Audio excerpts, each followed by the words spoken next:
Hello, I'm the Dark Master. Mayflies, also sometimes called shadflies, fish flies, or upwinged flies in the UK. You've probably heard of them or seen them before. Indeed, within popular culture, they're often depicted as being pathetic pushovers, likely on account of their short lifespan. Of course, this is a bit of a misunderstanding as their total lifespan is fairly average for an insect, and really only the adult is really short lived. But regardless, the perception is there.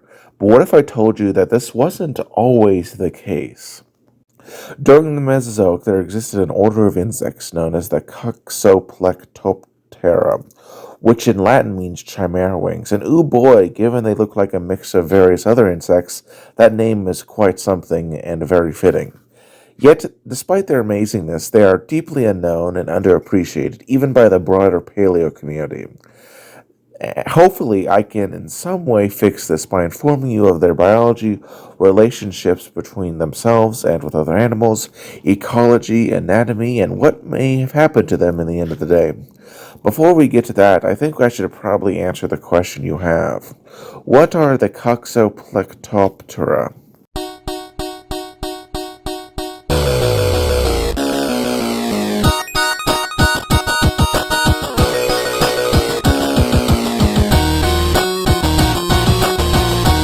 Alright, so if you've seen my last few nature video documentaries on the likes of cichlids and paleontinoids, this might be somewhat familiar to you, but the panarthropoda are a clade distinguished from their relatives like nematodes and priapulids, better known as penis worms, by the presence of a segmented body, paired legs, and a ladder-like paired nervous system.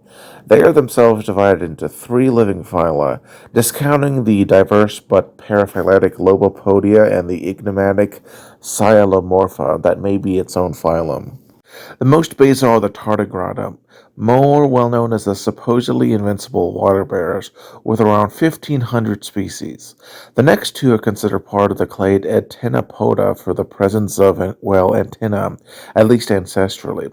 First are the Onychophorans, more well known as the velvet worms, which are much smaller with only 200 species of live birthing, slime spraying, adorable little goobers, and are the only animal phylum that is entirely terrestrial.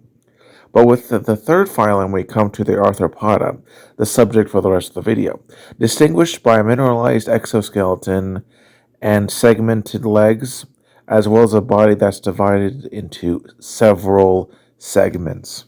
This is a truly massive group, and I can't possibly discuss it all, but outside of some basal clades, arthropods are divided into four major groups. First are the Artiopoda, best known for the trilobites, which I've made an entire video series on, so check that out if you would like to learn more.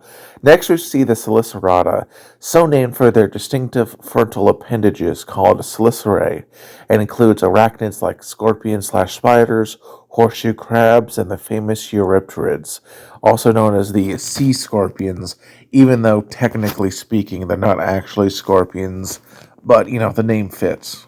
The last two major arthropod groups are found in the Mandibulata, which are distinguished by the presence of modified legs called mandibles used as mouthparts. First are the Myriapoda, which includes the millipedes, centipedes, their relatives, as well as the largest terrestrial arthropod to ever exist, Arthropleura. Lastly, we got the Pancrustacea, which itself is divided into three groups. First are the Oligostraca, which includes sea shrimp, fish lice, and tongueworms. Next up are the Multicrustacea, which includes all the famous typical crustaceans like lobsters, shrimps, crawdads, and crabs. Last and most relevant are the Allotriocarida, or as their name means, the different crustaceans, and they are primarily united by genetics as they're very unique in terms of their morphology. Most basal are the obscure Cephalocarida, sometimes called horseshoe shrimp.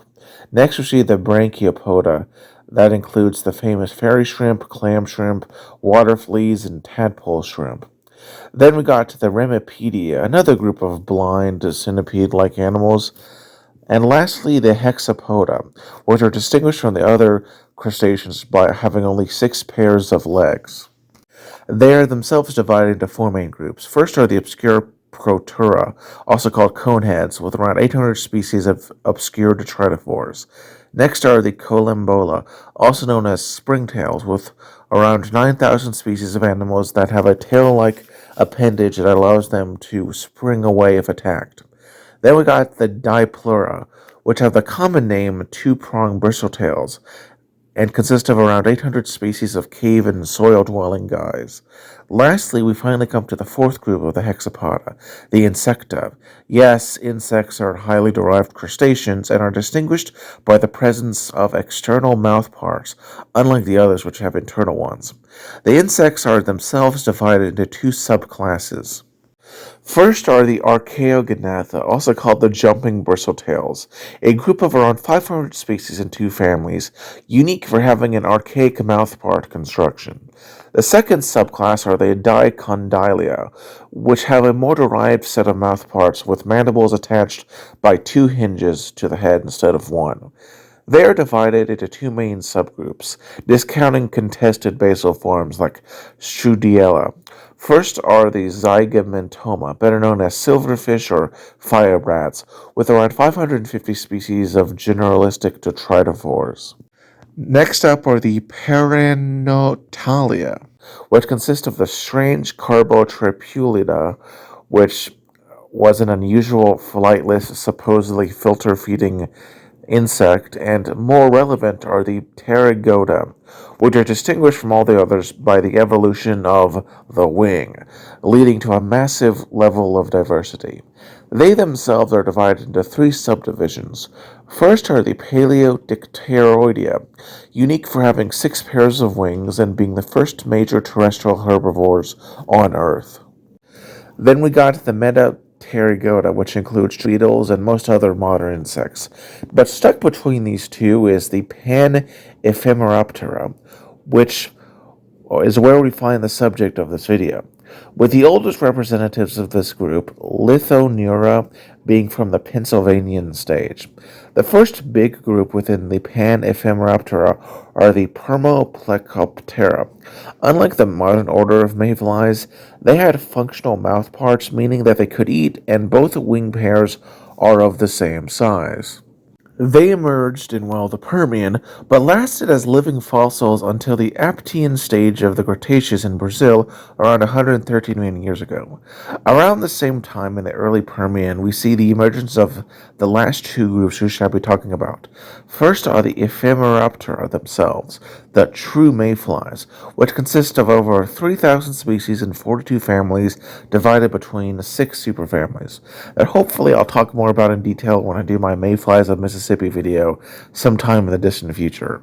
But it is their sister order where we find the subject of this video, the Coxoplectoptera. Now that we've placed them in the tree of life, let us discuss their anatomy, which is quite something.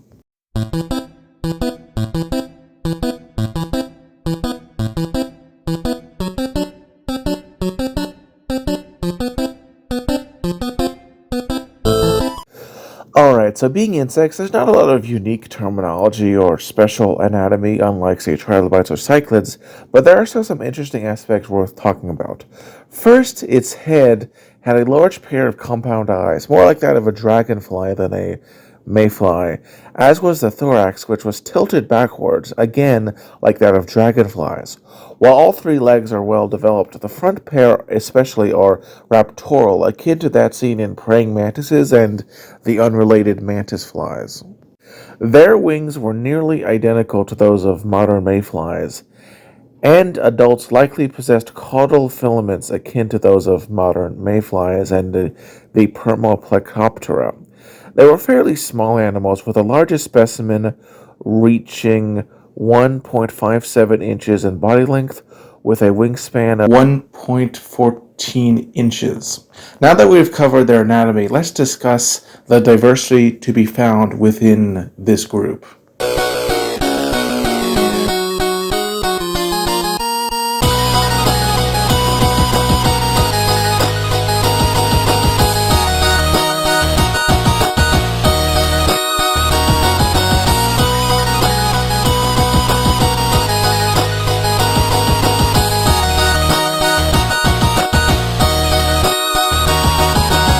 So, for as amazingly unique this group is, they are not nearly as diverse as some of the others I've made videos on.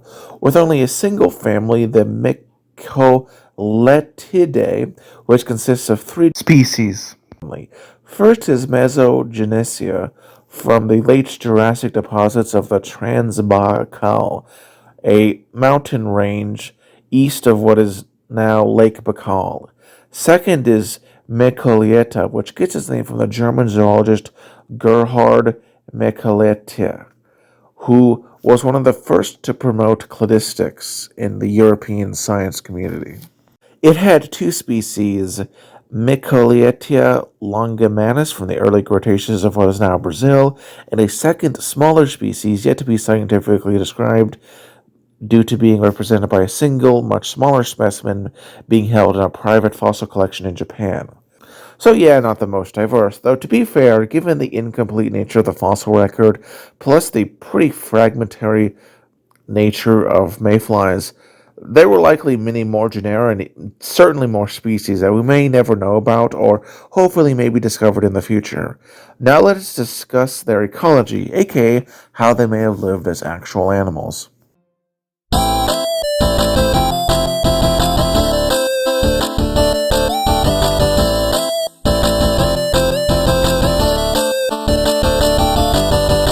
Alright, so sadly there hasn't been any papers on this group's ecology specifically, but we can make some inferences based on their anatomy and relationships with other insect groups.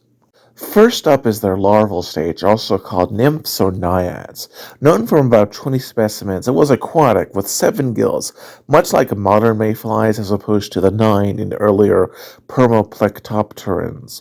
However, while most modern mayfly larvae are peaceful plant eaters or detritivores, these were more predatory, akin to a freshwater shrimp/crayfish, using their raptorial arms, very robust saw-like mandibles, for catching and processing food, as well as large eyes and long antennas for detecting prey. Specifically, they were likely burrowing ambush predators, wading in the riverbed and attacking smaller animals that wandered too close, indicated by their shovel-like projections on their head and broad shovel-like hind legs. While not certain given their taxonomic placement, it also can be assumed that they went through a sub-imago or dun stage, which is a stage unique to mayflies that physically look like adults but lack sexual maturity and are duller in coloration, meaning that they are one of the few insects that molt after reaching their winged stage. Adults, unlike modern mayflies, had a huge pair of front legs and functioning mouth parts, allowing them to hunt food akin to a dragonfly or perhaps more accurately a robber fly, being an active flying predator and likely lived much longer than modern mayflies, not dying immediately in a matter of days. Of course, we can never know for certain, but it's a very strong and solid assumption. Now that we've covered the animal in extreme detail, let us perhaps answer the question of what exactly happened to the Coxoplectoptera.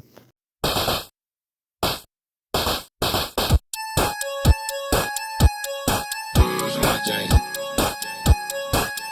Tell me who's watching? Who's watching?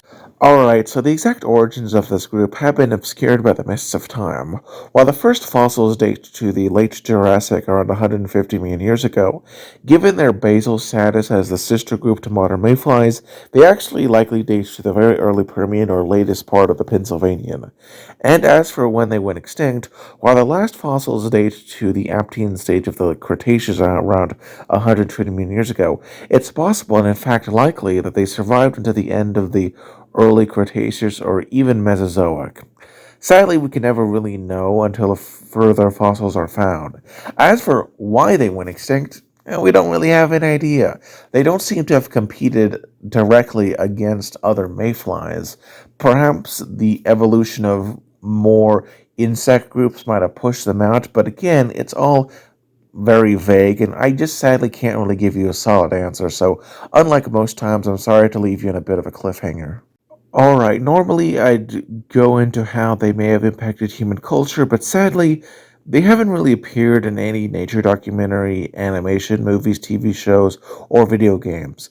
There have been some news reports of them, specifically in German, because they were considered one of the most notable fossil discoveries in 2011, which probably says something about how productive that year was, but overall, they have gotten very little attention. Oh, sure, they got some paleo art, but it's very little, even by the standards of arthropods in the paleo art community.